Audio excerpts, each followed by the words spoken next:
aren't fooling anybody with this bit of play acting that you're doing. Play acting? What does that mean? You know perfectly well what that means. He chuckled and said, You've been play acting since the moment I met you. Probably before that, too. You've probably been play acting for years, probably so long that you don't even know that you're doing it anymore. You'd better stop it, and stop it soon, or you just might miss out when the right man for you comes along.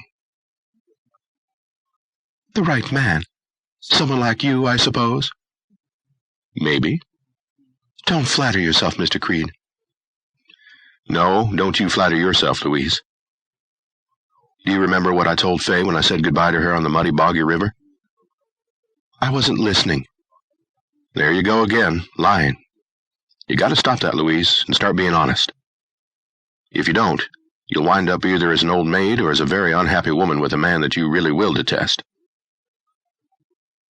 Creed had finally struck the right nerve. She winced, being taken aback by his statement, but she recovered immediately. Just who do you think you are to talk to me this way? She said fiercely. I'll give you your choice on that one, said Creed. I'm either a man who feels sorry for you because you're pathetic, or I'm a man who cares about you, a man who would come a-courtin' if things were different with the rest of my life. But things aren't different with the rest of my life, so let's just say I'm someone who cares about you, and I don't want to see you unhappy for the rest of your life. Now, I've already seen that you've made up with Fay, he continued, and I see that you're getting along better with Drake and your father. But what I don't see is you getting along with yourself. Until you start doing that, you'll be unhappy. And worse than that, you'll wind up making everybody around you just as unhappy as you are. Do you really want that, Louise? No, she said softly. Of course not. Then you'd better start being honest with yourself, he said, and start letting your feelings out, your true feelings. Not what you think everybody expects from you, but what you really want to feel and say and do. Once you start doing that, you won't have to look for happiness, Louise. It'll find you. He turned to walk away, then stopped, standing sideways to her. I didn't mean to preach to you like that, but you just bring that out of me, I guess. No, she said rapidly, urgently. It's all right. She sighed, then continued. I guess you really do care.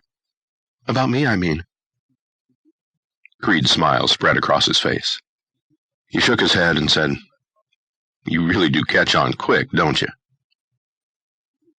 Louise lowered her eyes and said, Yes, I suppose I am a little slow sometimes.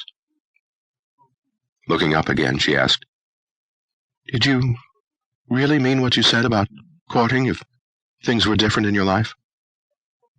He smiled and said, You caught that part, did you? She smiled back at him and said, Yes.